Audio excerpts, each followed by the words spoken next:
সকালে নাস্তার জন্য তুমি কি রেডি করছো আর এখন তুমি কি খাইতেছো? আসসালামু আলাইকুম, কেমন আছেন সবাই? আশা করি সবাই ভালো আছেন। আলহামদুলিল্লাহ আমিও ভালো আছি। রান্নাঘর থেকে এই ভিডিওটা শুরু করলাম। সকালে নাস্তার জন্য কি রেডি করতেছি, আজকে বানাবো হচ্ছে চাপড়ি। সকালে নাস্তার জন্য ভাত আছে, ভাত খাবো না, তা ভাবলাম ফ্রিজে গোশের তরকারি আছে, গোশের তরকারি বের করে গরম করব আর চাপড়ি বানাবো। আর এই যে হচ্ছে মিষ্টি আর ডিম বের করে নিচ্ছি, ডিম বের করে মিষ্টি আর শেষই হইতেছে না মিষ্টি, তাই ভাবলাম ফ্রিজ থেকে মিষ্টি বের করি। আর এই যে ডিম পোস্ট করব, ডিম বের করে নিছি। আর গোশের তরকারি গরম করব, ডিম পোস্ট করব আর মিষ্টি আর চাপড়ি এইগুলা দিয়ে সকালে নাস্তা করব। ভাত আছে, মেয়ে ভাত খেতে চাইতেছে না, ও আমাকে বলতেছে নুডলস রান্না করার জন্য। এজন্য এসে রান্না করে জিজ্ঞাসা করতেছে সকালে নাস্তার জন্য কি রেডি করছো। আর এটা আমি কি খাইতেছি, বড় বোনের শ্বশুর বাড়ি থেকে আনা সবেদা ফল খাইতেছি। এত মিষ্টি বলার মতন না। আমি বাড়ির কাকি দিছি, সেও খাইয়ে বলছে যে মাকসুদা সবেদা ফলটা খাইয়ে অনেক ভালো বলছে, অনেক মিষ্টি এই সবেদা ফল। তা আমাদের বাসায় আর বেশি নাই, আমরা তো এই কদিন বাসায় রাখছি, একটা দুইটা পাকছে খাইছি, আজকে মাকে দিয়ে দিছি। ওগুলা পাকলে মা খাবে, আমরা অনেক খাইছি। আর সবেদা ফলগুলা মুখে লেগে থাকার মতো। মেয়েটুক খাওয়া সে একটু খাবে না, সে রাতে 2-3টা খাইছে, আমাকে ডাকছে। আমি তখন শোয়া, রাত তখন 1:30 বাজে, আমাকে ডাকছে মা সবেদা ফল খাবা? আমি না তুই খা। তা ও খাইছে রাত 1:30টার সময়, 2টা না 3টা যেন, আর আমি সকালে খাইতেছি। তো বেশি কথা না বাড়িয়ে, বেলা অনেকই হয়ে গেছে, মেয়ের তো ক্ষুধা লেগে গেছে, এখন চাপড়ি বানানো শুরু করে দিয়ে যে ময়দাটা গুলাই রেখে দিছি।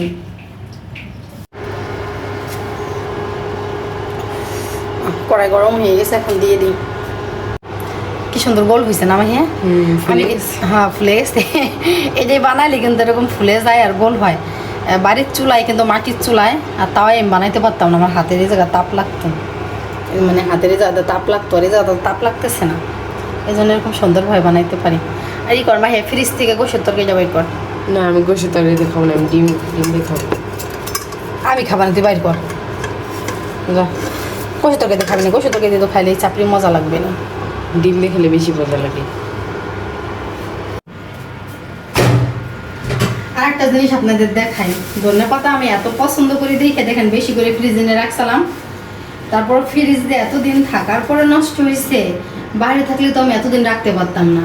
রোজার শুরুতে আনছি আমি, এর আগে একটা ভিডিওতে দেখাইছি, ভাবছি সেদিন ফেলাই দেবো, ফেলাই দেয়নি, ভাবছি খাই নাকি, ভিতরে 2-1টা ভালো ছিল। যে 1 মাস পর আর রাখতে পারলাম না ধনেপাতা, আজকে ফেলাই দেওয়া লাগবে। আবার নতুন করে আজকে আইনে রাখবো ধনেপাতা, ধনেপাতা অনেক পছন্দ করি, যত গ্যাস হোক যাই হোক অনেক পছন্দ করি। ভাবছি আজকে ফেলাই দেবো, আর রাখা যাবে না, দেখেন অবস্থা কি।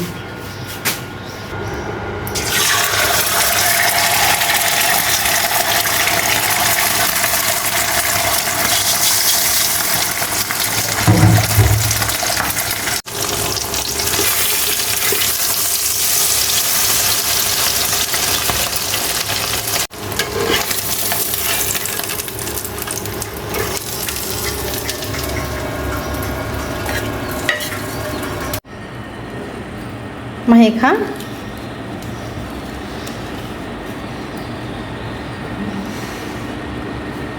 আমি প্রথমে একটু মিষ্টি দিয়েই খাই।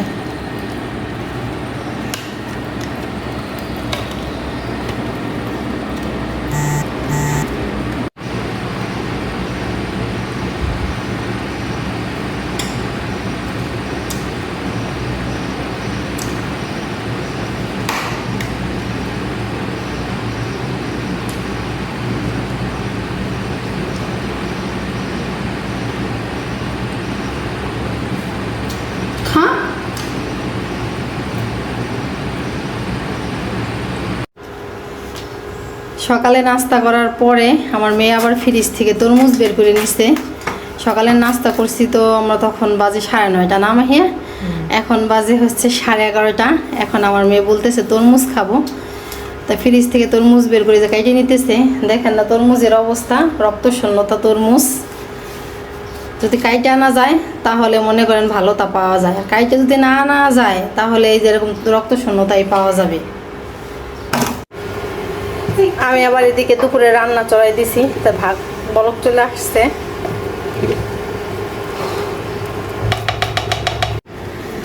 আজকে দুপুরে রান্না করব হচ্ছে বাইলা মাছ, এই জন্য ফ্রিজ থেকে বাইলা মাছও বের করে ভিজাই নিছি।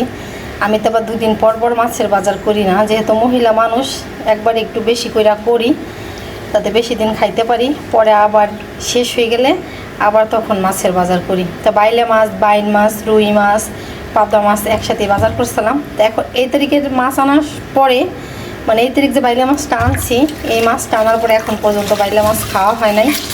পাবদা মাছ, রুই মাছ খাইছি, বাইন মাছও খাইছি, কিন্তু এই মাছটা এখন পর্যন্ত খাওয়া হয় নাই।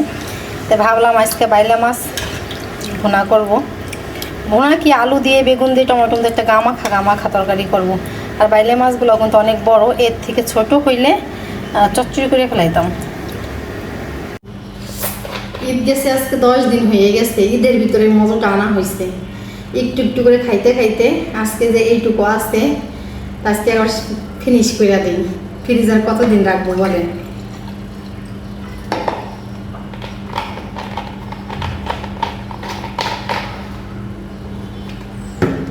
খাবি?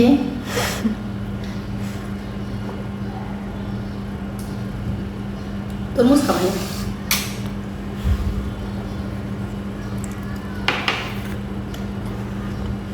একটুও ঝাঁস নেই, মজাতে কোনো ঝাঁসই নেই। এটা বের করা হয়েছে, খাওয়া হয়েছে, খোলা হয়েছে, কোনো ঝাঁসই নেই। তো ঈদে আজকে গেছে 10 দিন, ঈদে আনা হয়েছে মজো, একটু একটু করে খাইতে গেলে আজকে শেষ করে ফেলাইলাম। আরও 2টা আনা হয়েছিল, সেই 2টা শেষ হয়ে গেছে, কিন্তু এটা শেষ হয়েছে না। আমার ভাই আনছিল, সেটা শেষ হয়েছে, তারপরে আমার বোন আনছিল, সেটা শেষ হয়েছে, আর এটা আনছিলাম আমি, আমারটা আজকে শেষ হলো। তো মেয়ে তরমুজ কেটে নিয়ে বসছে, 2 পিস তরমুজ খাই, মেয়ে খাওয়ার জন্য কাটছে, কিন্তু আমাকে এখন খাইতে বলতেছে। এখান থেকে আমরা 2 পিস খাই, যেহেতু এখন গরম পড়ছে না, এই ঠান্ডা ফ্রিজে তরমুজ মজও ভালোই লাগে।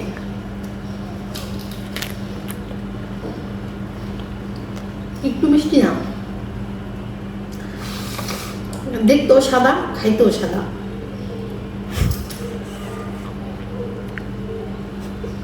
রেজন ভালো করে ললিপপ বানাই খাবে, কাটিয়ে দিতে বই না। দেখতেও সাদা, খাইতেও পাইছে।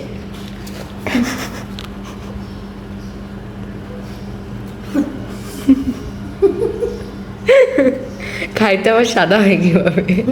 সাদা সাদা মতো লাগে, দেখবি ওরা।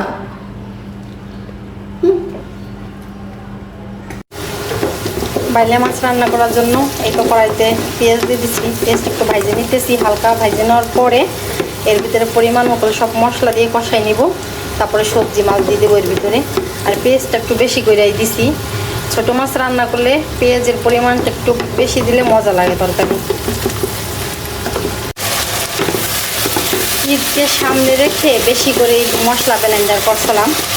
ঈদের সময় তো রান্না বাড়া বেশি, মশলা তো বাড়তে পারবো না, এই জন্য বেশি করে ব্লেন্ডার করে রাখছিলাম। এই যে ব্লেন্ডার করা মশলা দিয়ে তরকারি রান্না করে খাইতেছি না, আমার কাছে মনে হয় কি শিলপাটায় বাটা মশলার তরকারির একটা স্বাদ, সেই স্বাদটা আমি আর পাইতেছি না। যেহেতু অনেক মশলা এই ফ্রিজে আমার ব্লেন্ডার করা আছে, এগুলো কী করবো, ফেলাই দেবো, খাই, তারপরে আর মশলা ব্লেন্ডার আমি করবো না।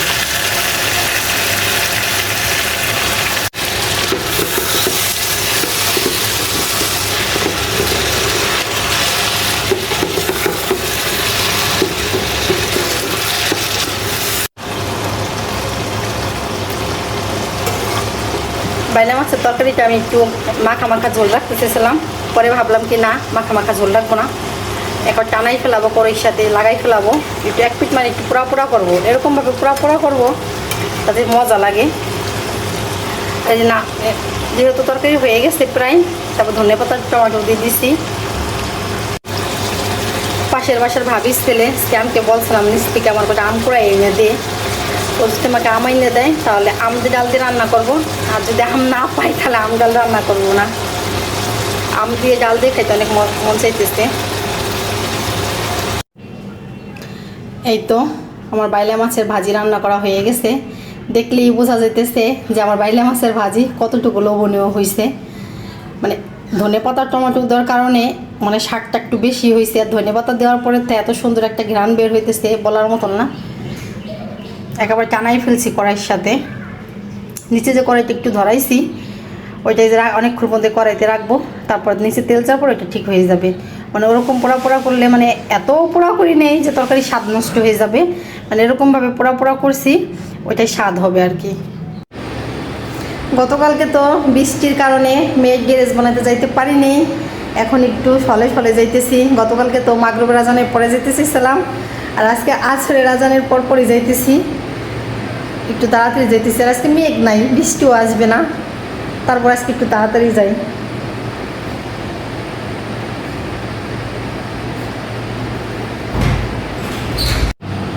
জানালা দিয়ে রাইখে যাই, বাসায় যদি এবার এসে দেখি জানালাটা বেজি ঢুকে গেছে, এখন বেজির ভয় করে, এই জন্য যে জায়গায় যাই 2 মিনিটের জন্য বাসা থেকে গেলে জানালা দিয়ে যাই, এই জানালা দিয়ে আবার বেজি ঢুকে।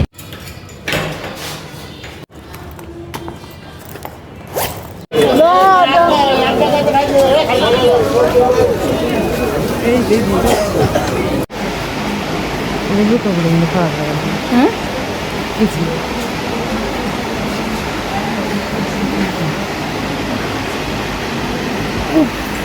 এইটুকু বেশি কামাই দিচ্ছে এখনই, আর তো গরম পড়ে রয়েছে ভিতরে, আর রয়ে আছে না। কালো পুলিশটা কেমন লাগে? আমি খারাপ না, মনে ভালো। কোন কালো তুলি? এই যে কালো পুলিশটা জলপাই কালার, পিত্তি কালার, পিত্তি পিত্তি কালার না? ভিডিও ফোন এসছে কিন্তু বাস্তব বেশি ভালো লাগছে না?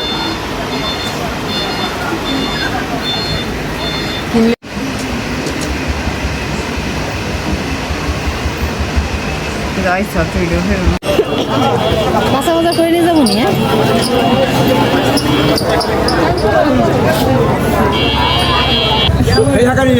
অনেক বেশি কালকে বাড়ি যে পেঁয়াজ আনতে হবে, মাথায় পেঁয়াজ শেষ হয়ে গেছে।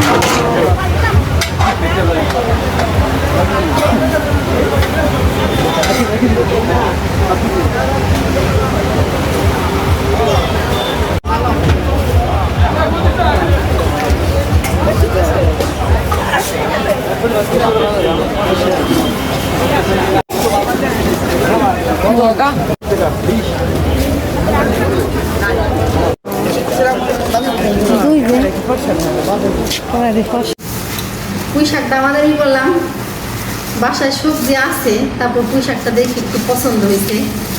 30 টাকা করে দিলে নিয়ে আসতাম, 40 টাকা করে চাইলেও 30 টাকা হলে নিয়ে আসতাম। পুঁই শাকটা মানে কি, ওই পুঁই শাকটা রান্না করলে দিতে লাগবে না, কিছু কিছু পুঁই শাক আছে রান্না করলে দিতে লাগে, ওই পুঁই শাকটা রান্না করলে দিতে লাগবে না, দেখে বোঝা যাইতেছে। তা বেশি খরচ করে আনলাম না, কি জন্য বাসায় বেগুন, উস্তা, তারপরে আপনার ওই যে লাউ, আরও 3-4 রকমের সবজি রয়েছে, 2 জন মানুষ খাই, এত সবজি বাসায় এই না নষ্ট করে খাই তো কোনো লাভ নাই। আর মেয়ে বায়না করছে আসার সময় তাকে এই যে মোরগ পোলাও কিনে দিতে হবে, বাসায় সব নুডলস রান্না করে দেবো না, সে বলে না আমি মোরগ পোলাও খাবো। এই যে মেয়ের জন্য মোরগ পোলাও নিয়ে আসছি, বারবার নিষেধ করছিলাম যে না কিনবো না, তাকে কিনে দিতেই হবে। আমি বললাম নুডলস রান্না করে দেবো না, তাতে হবে না। মেয়ের জন্য যে মোরগ পোলাও নিয়ে আসছি, লেগ পিস দিতে বলছিলাম, লেগ পিস কি দিচ্ছে? হ্যাঁ লেগ পিস দিচ্ছে।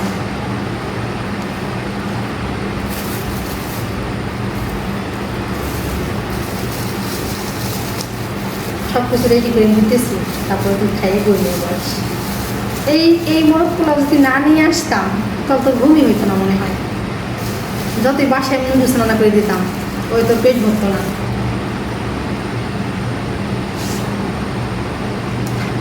এই যে কালারটা কিরকম না আসতেছে।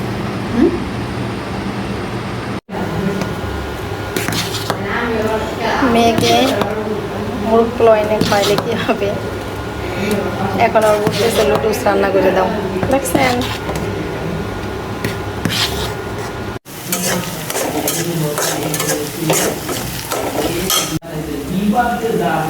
মশলা প্যাকেট থেকে কেটে বের করে নিয়েছি, আর ডিম তেলের বোতলের চাপ লেগে ভেঙে গেছে। কমপ্লিমেন্ট ভিতরে এরাটি এবং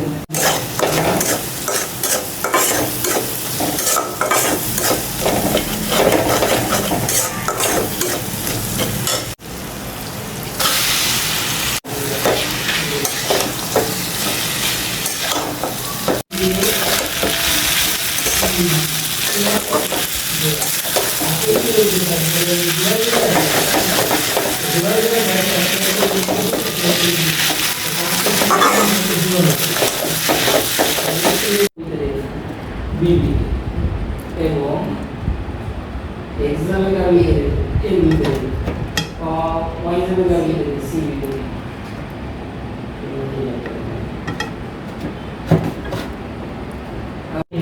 নুডলস রান্না আমার রেডি